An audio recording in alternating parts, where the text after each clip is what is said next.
ہر صحابی نبی جنتی جنتی ہر صحابی نبی جنتی جنتی ہر صحابی نبی جنتی جنتی ہر صحابی نبی جنتی جنتی ہر صحابی نبی جنتی جنتی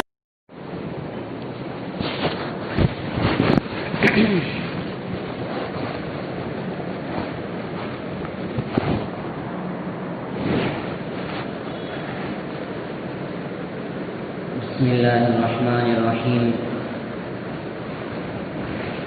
الحمد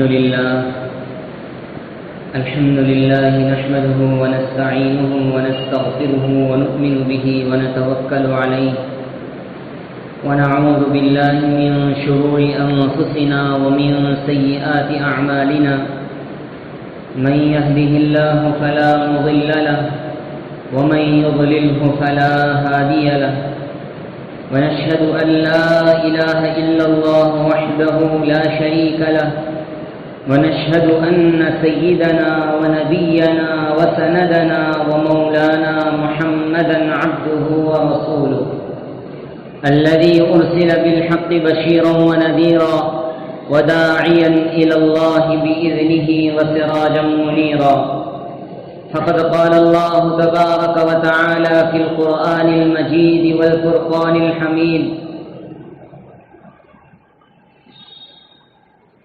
رضي الله عنهم ورضوا عنه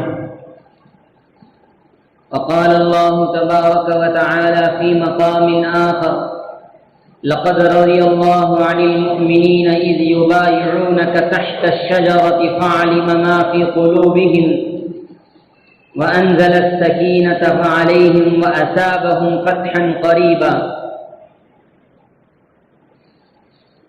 صدق الله العظيم وقال النبي الحبيب صلى الله عليه وسلم الله الله في أصحابي لا تتخذوهم غرضا من بعدي فمن أحبهم فبحبي أحبهم ومن أبغضهم فببغضي أبغضهم ومن آذاهم فقد آذاني ومن آذاني فقد آذى الله ومن آذى الله فيوشك أن يؤخذ به أو كما قال عليه الصلاة والتسليم سبحان ربك رب العزة عما يصفون وسلام على المرسلين والحمد لله رب العالمين اللهم صل على سيدنا محمد وعلى آل سيدنا محمد وبارك وسلم اللهم صل على سيدنا محمد وعلى آل سيدنا محمد وبارك وسلم اللهم صل على سيدنا محمد وعلى آل سيدنا محمد وبارك وسلم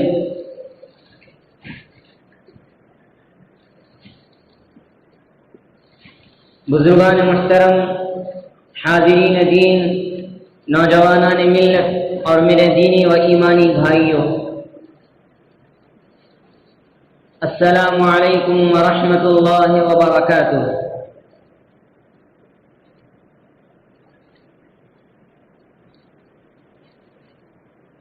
اللہ رب العزت نے پوری کائنات میں دو جماعتوں کا انتخاب فرمایا ہے۔ ایک ہے جماعت انبیاء، انبیاء کی جو جماعت ہے کم و بیش 1,24,000 انبیاء کرام علی نبینا وعلیہم الصلاۃ والسلام جو اس دنیا میں تشریف لائے، ان کا انتخاب اللہ رب العزت نے کیا ہے۔ اس سلسلے میں یہ بات ذہن نشین ہونی چاہیے کہ کوئی شخص عبادت سے، محنت سے، مجاہدے سے اور اللہ کی یاد سے نبوت کے مقام تک نہیں پہنچ سکتا ہے۔ نبوت کسبی چیز نہیں ہے کہ اسے محنت کر کے حاصل کر لیا جائے، نبوت عطائی ہے، نبوت اللہ رب العزت کی طرف سے ایک انتخاب ہے، اور اس انتخاب پر کسی محنت اور مجاہدے کو دخل نہیں ہے۔ باری تعالیٰ کی نظر میں جو شخص اس کا محبوب نظر آیا، یا جو شخص اس کی نبوت کے مقام کا جو اہل رکھنے کی جس کے اندر صلاحیت اللہ رب العزت نے دیکھی، اس کو نبوت کے مقام پر فائز کر دیا۔ یہ نبوت کسبی چیز نہیں ہے، نبوت عطائی ہے۔ اسی طرح ایک اور جماعت ہے جس کا انتخاب اللہ تعالیٰ نے کیا ہے، اس میں محنت کا دخل نہیں ہے، اس میں عبادت کا دخل نہیں ہے، اس میں نمازوں اور روزوں کا دخل نہیں ہے، اس میں تلاوت قرآن پاک اور زکوٰۃ و حج کا دخل نہیں ہے، نہیں اسی طرح دین کے دیگر عبادات کا اس میں دخل ہے۔ محض من جانب اللہ نے اپنے فضل و کرم سے اس جماعت کا انتخاب فرمایا ہے، اور وہ ہے نبی کریم صلی اللہ علیہ وسلم کی جماعت اور آپ صلی اللہ علیہ وسلم کے اصحاب رسول صلی اللہ علیہ وسلم، جنہیں ہم صحابہ کرام رضوان اللہ علیہم اجمعین کہتے ہیں۔ یہ جو جماعت ہے، اس جماعت کا انتخاب بھی اللہ تعالیٰ نے کیا ہے، اور خود حضور اکرم صلی اللہ علیہ وسلم نے ارشاد فرمایا ہے، اللہ تعالیٰ نے میرا انتخاب فرمایا، میرے انتخاب فرمانے کے بعد پوری کائنات کے لوگوں پر نظر ڈالا، اس میں سے جو شخص بہترین تھا اس کو چن کر اس کو میرے ساتھ منتخب فرمایا اور میری جماعت میں اس کو شامل فرمایا۔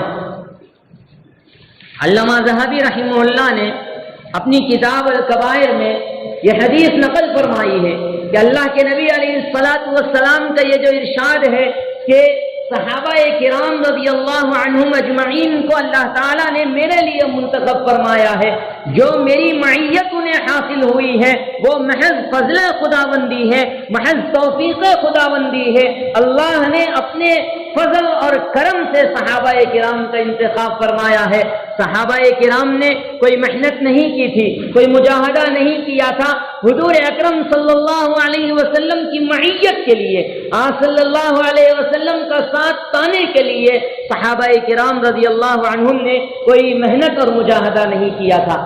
اگر نبوت کے ساتھ ساتھ یہ جو مقام صحابیت ہے، یہ ہم اس کو انتخاب خداوندی کہتے ہیں، اگر یہ انتخاب خداوندی نہ ہوتا تو جو چاہے شخص وہ شخص نبی بن سکتا، آپ کے دور کا ہر شخص نبی بن سکتا، آپ کے سگا چاچا جو ابو لہب ہے وہ بھی آپ کا صحابی بن سکتا، اور اسی طرح اور جو دیگر جو اشخاص ہیں جنہوں نے حضور اکرم صلی اللہ علیہ وسلم کا انکار کیا وہ بھی آپ کے صحابی بن سکتے تھے، لیکن اللہ نے انہیں محروم رکھا، اللہ نے انہیں محروم رکھا، باوجود ہے کہ نبوت کا دور ہے، اللہ کے نبی علیہ الصلاۃ والسلام کا وجود مسعود ہے، آپ صلی اللہ علیہ وسلم اس زمانے میں موجود ہیں، لیکن وہ لوگ ایمان سے ہاتھ دھو بیٹھے ہیں، ایمان ان کے پاس موجود نہیں ہے۔ اس سے معلوم یہ ہوتا ہے کہ صحابہ کرام کی جو جماعت ہے وہ جماعت بھی انتخاب خداوندی ہے، اللہ نے ان کا انتخاب فرمایا ہے، اللہ نے پوری کائنات میں سے ان کو چنا ہے۔ یہ وہ جماعت ہے جن کے سلسلے میں قرآن مجید میں کئیوں آیات نازل ہوئی ہیں۔ آپ صلی اللہ علیہ وسلم کے اصحاب کے سلسلے میں قرآن مجید میں جگہ جگہ شہادتیں بیان ہوئی ہیں۔ محمد الرسول اللہ والذین معه اشداء علی الکفار رحماء بینہم تراہم رکعا سجدا یبتغون فضلا من اللہ ورضوانہ سیماہم فی وجوہہم من اثر السجود ذلک مثلہم فی التوراة ومثلہم فی الانجیل كزرع أخرج شطأه فآزره فاستغلظ فاستوى على سوقه يعجب الزراع ليغيظ بهم الكفار وعد الله الذين آمنوا وعملوا الصالحات منهم مغفرة وأجرا عظيما۔ پوری امت کا اتفاق ہے کہ اس آیت سے صحابہ کرام رضی اللہ عنہم مراد ہیں۔ والذین معه اشداء علی الکفار، محمد جو کہ رسول اللہ ہیں اللہ کے رسول ہیں، ان کے ساتھ جو اصحاب ہیں وہ کفار پر سخت ہیں، آپس میں ایک دوسرے کے سلسلے میں رحم دل ہیں۔ یہ پوری کی پوری آیت صحابہ کرام رضی اللہ عنہم اجمعین کی فضیلت اور آپ صلی اللہ علیہ وسلم کے اصحاب کی شان میں اللہ تعالیٰ نے اتاری ہے۔ قرآن مجید میں اللہ تعالیٰ نے جگہ جگہ قرآن مجید میں صحابہ کرام کی فضیلت کے سلسلے میں ذکر فرمایا، اولئک کتب اللہ فی قلوبہم الایمان وایدہم بروح منہ، یہ وہ لوگ ہیں جن کے دلوں میں اللہ تعالیٰ نے ایمان کو لکھ دیا ہے اور ان کے ایمان کو مضبوط فرما دیا ہے۔ اور قرآن مجید میں اللہ تعالیٰ نے ایک اور جگہ ارشاد فرمایا، اولئک هم الراشدون، اولئک هم الفائزون، اولئک هم المہتدون۔ یہ جو صفتیں اللہ رب العزت نے بیان کی ہیں، یہ ساری کی ساری صفتیں قرآن مجید میں صحابہ کرام رضی اللہ عنہم سے متعلق ہیں۔ اللہ تعالیٰ نے ان کو پروانے بشارت دی ہے اور ان کو پروانے رضامندی عطا کی ہے کہ میں تم سے راضی ہو گیا اور تم مجھ سے راضی ہو گئے۔ لقد رضی اللہ عن المؤمنین اذ یبایعونک تحت الشجرہ، اللہ پاک ان مومنین سے، ان مسلمانوں سے راضی ہو گئے جنہوں نے آپ صلی اللہ علیہ وسلم سے درخت کے نیچے بیعت کی تھی۔ بیعت رضوان کے موقع پر صحابہ کرام جو آپ صلی اللہ علیہ وسلم کے دست حق پرست پر بیعت ہوئے تھے، وہ تمام صحابہ کرام کے سلسلے میں اللہ رب العزت ارشاد فرما رہے ہیں اللہ ان سے راضی ہو چکا ہے اور وہ اللہ سے راضی ہو چکے ہیں۔ رضی اللہ عنہم ورضوا عنہ، صحابہ کرام کے اوصاف کے سلسلے میں قرآن مجید نے ذکر فرمایا، وَزَيَّنَهُ فِي قُلُوبِكُمْ وَكَرَّهَ إِلَيْكُمُ الْكُفْرَ وَالْفُسُوقَ وَالْعِصْيَانَ أُولَئِكَ هُمُ الرَّاشِدُونَ۔ یہ وہ لوگ ہیں جن کے اندر نیکیاں اور ایمان اللہ نے ان کے دلوں کو اس سے مزین کر دیا ہے، نیک اعمال سے ان کے قلوب مزین ہیں اور برائیوں سے، کفر اور نفاق سے صحابہ کرام رضی اللہ عنہم کے سینے پاک ہیں۔ اولئک هم الراشدون، یہی وہ لوگ ہیں جو راہ ہدایت پر ہیں، یہی وہ لوگ ہیں جو رہبر ہیں، جو ہادی ہیں، جو مقتدا ہیں، جو آپ صلی اللہ علیہ وسلم کے چنندہ اصحاب ہیں۔ ایک عقیدے کی طرف توجہ دلانا چاہتا ہوں، پوری امت کا اجماعی عقیدہ ہے کہ انبیاء معصوم عن الخطا ہیں۔ انبیاء کرام رضوان اللہ علیہم اجمعین گناہوں سے پاک ہے۔ مطلب یہ ہے کہ گناہ کا صدور تو دور، گناہ کا خیال بھی محال ہے، گناہ کا صدور تو دور، گناہ کا خیال بھی محال ہے۔ جہاں آپ صلی اللہ علیہ وسلم اور دیگر انبیاء کرام کی مقدس ذوات موجود ہوں گے، وہاں کا کوئی گناہ کا نام و نشان نہیں ہو سکتا ہے۔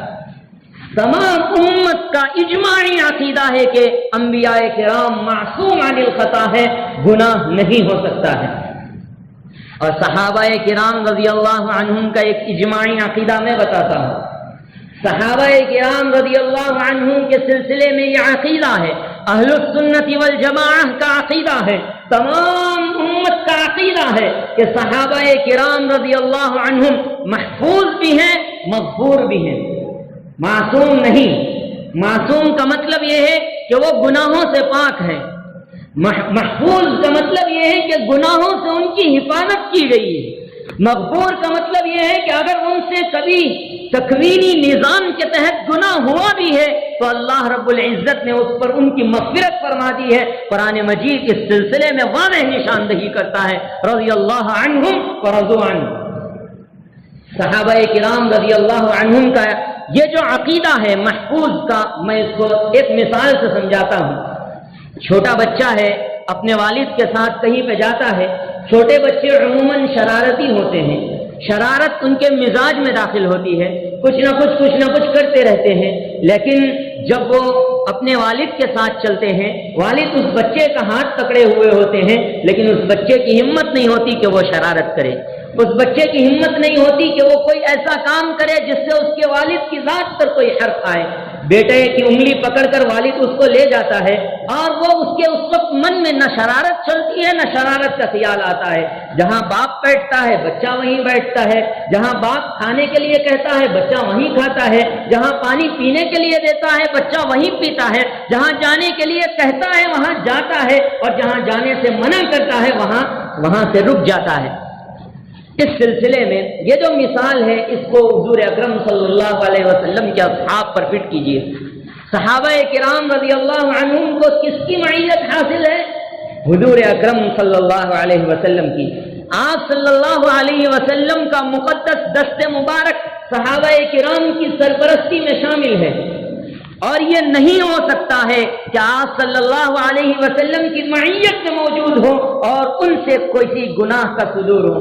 عموماً ہم کسی اللہ والے کی مجلس میں جاتے ہیں، کسی اللہ والے کی مجلس میں جا کر ہم وہاں پر ذکر اللہ میں مشغول ہوتے ہیں، اللہ اللہ کی رٹ لگاتے ہیں، تو ہم اپنے دل میں صفائی محسوس کرتے ہیں اور ہم اپنے دل کو پاکیزہ محسوس کرتے ہیں، اور کچھ ان کی ایک نظر کا کرم ہوتا ہے کہ ہم حضور اکرم صلی اللہ علیہ وسلم کی سنت پر آ جاتے ہیں، ہمارے چہروں پر داڑھی چھوٹ جاتی ہے، ہمارا لباس اسلامی بن جاتا ہے، ہمارے سروں پر ٹوپیاں آ جاتی ہیں. یہ ایک اللہ والے کا اس کی نظر کے اندر اللہ نے یہ قوت رکھی ہے. تو وہ جو کائنات کے سردار ہیں، جو امام الانبیاء ہے، جو سید الاسقیاء ہے، جو تاجدار مدینہ ہے، جو احمد مجتبی محمد مصطفیٰ صلی اللہ علیہ وسلم ہے، جن کی وجہ سے اس کائنات کو مبعوث کیا گیا، کیا ان کی نظر کے بعد بھی کسی صحابی سے گناہ کا صدور ہو سکتا ہے؟ نہیں، ہرگز نہیں، ہرگز نہیں. یہ عقیدے کو ذہن میں بٹھائیے. اللہ کے نبی کی معیت نے صحابہ کرام کو گناہوں سے محفوظ رکھا ہوا ہے. ایک دوسری بات میں نے کہا مغفور، معصوم نہیں کہا. معصوم کا مطلب گناہ کا صدور ہی نہ ہو. مغفور انسان ہونے کے ناطے ان سے گناہ کا صدور ہو سکتا ہے، لیکن اللہ نے تکوینی نظام کے تحت ان سے کبھی کبھار کوئی ایسی غلطی کرائی جس سے پوری امت کو ایک درس دینا تھا، پوری امت کو ایک سبق پہنچانا تھا. حضرت معاذ اسلمی رضی اللہ عنہ کا وہ واقعہ یاد کیجئے جو انہوں نے حضور اکرم صلی اللہ علیہ وسلم کی خدمت میں آ کر کہتے ہیں، اے اللہ کے نبی علیہ الصلوۃ والسلام، میرا جی چاہتا ہے کہ میں زنا کروں، میرا جی چاہتا ہے کہ میں زنا کروں.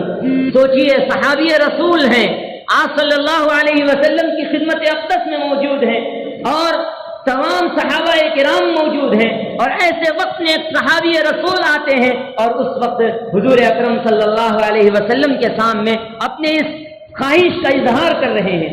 آپ صلی اللہ علیہ وسلم نے انہیں 3 مرتبہ روکا. پھر اس کے بعد حضور اکرم صلی اللہ علیہ وسلم نے ان کو ان کی حیثیت یاد دلائی. فرمایا کیا تمہارے گھر میں ماں نہیں ہے؟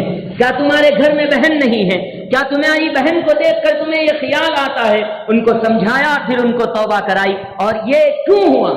یہ تکوینی نظام کے تحت ہوا کہ امت کو درس دینا تھا، امت کو بتانا تھا کہ اگر ایسے حالات پیش آئیں تو نبی کریم صلی اللہ علیہ وسلم کے زمانے کا یہ عمل موجود ہے، اور اس کو دیکھ کر تم اپنے جذبات کو روک سکتے ہو، اپنے خواہشات کو لگام دے سکتے ہو. ایک عورت حضور اکرم صلی اللہ علیہ وسلم کی بارگاہ میں آتی ہے. آپ صلی اللہ علیہ وسلم سے کہتی ہے، یا رسول اللہ، مجھ سے گناہ سرزد ہو گیا ہے، میں بدفعلی کی مرتکب ہو کر آپ کے دربار میں آئی ہوں، آپ سے گزارش کر رہی ہوں کہ مجھ پر حد نافذ کر دیجئے، مجھ سے زنا ہو گیا ہے اور مجھے پاک و صاف کر دیجئے. اللہ کے نبی علیہ الصلوۃ والسلام نے اپنا رخ انور پھیر لیا. سامنے سے آئی تھی، آپ صلی اللہ علیہ وسلم نے داہنی طرف رخ پھیر لیا. وہ عورت اٹھی اور پھر داہنی طرف آئی. آپ صلی اللہ علیہ وسلم نے پھر بائیں طرف رخ پھیر لیا. تو پھر وہ عورت اٹھی اور پھر بائیں طرف آئی، اور پھر اس نے حضور اکرم صلی اللہ علیہ وسلم سے کہا، اے اللہ کے نبی علیہ الصلوۃ والسلام، مجھ سے زنا کا صدور ہو گیا، مجھے پاک و صاف فرما دیجئے. اللہ کے نبی علیہ الصلوۃ والسلام نے فرمایا، اس عورت کو کیا ہو گیا ہے؟ اس عورت کو کیا ہو گیا ہے؟ ہو سکتا ہے تیرے پیٹ میں بچہ ہو. اگر میں تیرے اوپر قتل کا، اگر میں تیرے اوپر حد کا، نفاذ کا اعلان کروں گا تو ہو سکتا ہے اس بچے کی بھی ذات جان کو ضیاء ہو جائے. میں تجھے قتل نہیں کر سکتا، میں تجھے سنسار نہیں کر سکتا. جاؤ اور اپنے پاس کچھ مدت گزارو، اور اگر تمہیں پتہ چلے کہ تم حاملہ ہو تو تم اس بچے کی پرورش کا انتظام کرو. کچھ دنوں کے بعد پھر حضور اکرم صلی اللہ علیہ وسلم اس عورت کو بھیج دیتے ہیں. پھر وہ عورت آتی ہے اور کہتی ہے، اے اللہ کے نبی، آپ نے سچ کہا تھا، میں حاملہ ہوں، مجھے پاک کر دیجئے. حضور اکرم صلی اللہ علیہ وسلم کہتے ہیں، اب تو تمہاری اس بچے پر ذمہ داری دوہری ہو گئی ہے، تمہاری اس بچے کی حفاظت تم پر فرض ہے، اس لیے اس بچے کو تمہیں پیدا کرنا ہے اور پھر اس کے بعد اسے پالنا اور پوسنا ہے. پھر وہ بچے کی ولادت ہوتی ہے، پھر وہ عورت بچے کو لے کر حضور اکرم صلی اللہ علیہ وسلم کے پاس آتی ہے اور پھر کہتی ہے اے اللہ کے رسول اب بچے کی ولادت بھی ہو چکی ہے، اب مجھے پاک کر دیجئے۔ حضور اکرم صلی اللہ علیہ وسلم نے کہا کہ 2 سال تک ماں کا بچے کے اوپر حق ہے کہ وہ بچے کو دودھ پلائے، میں 2 سال تک تمہارے اوپر میں حد جاری نہیں کر سکتا، میں تمہیں اس جرم سے پاک نہیں کر سکتا۔ پھر وہ عورت جاتی ہے، 2 سال تک اپنے اوقات گزارتی ہے، پھر 2 سال کے بعد وہ عورت اپنے بچے کو اپنے گود میں اٹھائے لاتی ہے کہ آپ صلی اللہ علیہ وسلم دیکھ رہے ہیں کہ وہ بچہ اپنے ہاتھ میں روٹی کا ایک ٹکڑا لیے ہوئے ہے۔ وہ عورت یہ بتانا چاہتی تھی کہ اب یہ بچہ روٹی کھا سکتا ہے، اب مجھے اب میرے اس جرم سے پاک و صاف کر دیجئے۔ ہائے ہائے کیا دور تھا، کیا دور تھا! ہم اگر ہم سے کوئی گناہ ہو جائے ہم اس کو چھپاتے پھرتے ہیں، ہم اس کے سامنے اعلان نہیں کرتے، ہم اس کی صفائی کی فکر نہیں کرتے، ہم تو کسی اللہ والے کے پاس بھی نہیں جاتے کہ ہمیں توبہ کرائے، ہماری گناہ کو صاف کرے، ہمارے معاملات کو پاکیزہ کرے۔ وہ نبی کریم صلی اللہ علیہ وسلم کے صحابیہ آتی ہیں اور اس وقت اپنے بچے کو لے کر حاضر ہوتی ہیں۔ اللہ کے نبی علیہ الصلوۃ والسلام اس وقت صحابہ کرام رضی اللہ عنہم اجمعین کو حکم دیتے ہیں کہ اب اس عورت کو سنسار کر دو، رجم کر دو۔ اسلامی قانون کے تحت یہ شریعت کا حکم ہے کہ اگر کوئی عورت زنا کرتی ہے تو اس کو رجم کر دیا جائے، پتھروں سے مار کر اسے سنسار کر دیا جائے، یہ اسلامی قانون کی سزا ہے۔ تو ایسے وقت میں اس عورت کو اس طرح سنسار کیا جاتا ہے۔ میں جو واقعہ بتانا چاہتا ہوں یہاں اس کی وجہ موجود ہے۔ اس عورت کو سنسار کرتے وقت اس عورت کا ایک خون کا قطرہ ایک صحابی رسول پر پڑتا ہے۔ وہ صحابی رسول کہتے ہیں جلدی سے میرے کپڑے کو صاف کرو، یہ ناپاک خون میرے کپڑے پہ نہیں ہونا چاہیے۔ توجہ دیجئے، یہ ناپاک خون میرے کپڑے پہ نہیں ہونا چاہیے۔ آپ صلی اللہ علیہ وسلم کے کانوں میں یہ آواز آتی ہے، حضور اکرم صلی اللہ علیہ وسلم فرماتے ہیں خبردار خبردار خبردار، اگر تم نے ایسا کہا، اس عورت نے ایسے ہی توبہ کی ہے، اگر ساری کائنات پر اگر اس ایک عورت کی توبہ کو داخل کر دیا جائے تو اللہ پاک ساری کائنات کے لوگوں کو معاف کر دیں گے۔ یہ صحابہ کرام کا ایمان تھا۔ اللہ نے یہ واقعے کو وجود دیا۔ یہ واقعہ کیوں ہوا؟ لوگوں کو بتانے کے لیے، تکوینی نظام کے تحت کہ سزا کا نفاذ ہو سکے، آگے کے دور میں لوگوں کو پتہ چل سکے کہ زنا کا جرم کیا ہے اور پھر اس کی سزا کیا ہے اور دیگر بہت سارے حالات۔ تو یہ جو نظام ہے، یہ جو واقعات ہوئے ہیں تکوینی نظام کے تحت اللہ تعالیٰ نے کروائے ہیں۔ اللہ تعالیٰ نے ان کو پاکیزہ بنا رکھا ہے اور ان کے اوپر صداقت کا، ان کے اوپر ہدایت کا، ان کے اوپر رشد کا اللہ تعالیٰ نے اعلان لگایا، اولئک هم الراشدون، اولئک هم الفائزون، اولئک هم المهتدون۔ اللہ نے یہ سرٹیفکیٹیں صحابہ کرام رضی اللہ عنہم اجمعین کو دی ہیں۔ اس سلسلے میں یہ پوری بحث کا خلاصہ مجھے ایک بات آپ حضرات کے سامنے عرض یہ کرنی ہے کہ صحابہ کرام رضی اللہ عنہم اجمعین کے سلسلے میں اپنی زبانوں کو ہمیشہ سے لگام دیجیے۔ ہماری ذات سے، ہماری زبان سے کبھی بھی کوئی ایسی بات نہیں نکلنی چاہیے جو آپ صلی اللہ علیہ وسلم کے صحابہ کرام کے خلاف ہو۔ آپ صلی اللہ علیہ وسلم کے صحابہ کرام پر انگلی اٹھتی ہو، ایسی کوئی بات ہمیں حضور اکرم صلی اللہ علیہ وسلم کے اصحاب کے سلسلے میں نہیں کرنی چاہیے۔ اللہ کے نبی علیہ الصلوۃ والسلام نے فرمایا لا تسبوا اصحابی، میرے صحابہ کو برا بھلا مت کہو، میرے صحابہ پر لعن طعن نہ کرو۔ اگر تم دیکھو اذا رأيتم الذين يسبون اصحابي فقولوا لعنت اللہ علیکم، اگر تم دیکھو کہ اگر کوئی شخص میرے صحابہ پر لعن طعن کر رہا ہے، میرے صحابہ پر زبان درازی کر رہا ہے تو اس پہ کہو اللہ کی تم پر لعنت ہو، اللہ کی تم پر لعنت ہو، اللہ کی تم پر لعنت ہو۔ اللہ کی لعنت، ملائکہ کی لعنت، انبیاء کی لعنت اور ساری انسانیت کی اس پر لعنت جو صحابہ کرام رضی اللہ عنہم کی مقدس ذاتوں پر انگلی دراز کرے۔ اس لیے صحابہ کرام رضی اللہ عنہم اجمعین معیار ایمان ہیں۔ اگر ایمان لانا چاہتے ہو تو صحابہ کرام کی طرح ایمان لانا چاہیے۔ اللہ نے قرآن مجید میں ارشاد فرمایا وَإِذَا قِيلَ لَهُمْ آمِنُوا كَمَا آمَنَ النَّاسُ، قرآن میں معیار بیان کیا گیا ہے، ایک معیار دیا گیا ہے کہ اگر ایمان لانا چاہتے ہو، اگر ایمان کو مضبوط کرنا چاہتے ہو، اگر اپنی زندگی کو بہتر بنانا چاہتے ہو تو حضور اکرم صلی اللہ علیہ وسلم کے اصحاب موجود ہیں، ان کو دیکھو، ان کی اتباع کرو۔ اللہ کے نبی کی وہ حدیث بہت زبردست ہے، فرمایا اصحابی کالنجوم، اصحابی کالنجوم، میرے صحابہ ستاروں کے مانند ہیں۔ وَبِأَيِّهِمْ اقْتَدَيْتُمْ اهْتَدَيْتُمْ، جس ستارے کی بھی، جس صحابی کی بھی تم اقتدا کرو گے کامیاب ہو جاؤ گے۔ اللہ کے نبی نے فرمایا اللہ اللہ فی اصحابی، میرے صحابہ کے بارے میں اللہ سے ڈرو۔ اللہ اللہ کا مطلب اتقوا اللہ، اتقوا اللہ، اللہ اللہ فی اصحابی، اللہ میرے صحابہ کے بارے میں اللہ سے ڈرو، میرے صحابہ کے بارے میں اللہ سے ڈرو۔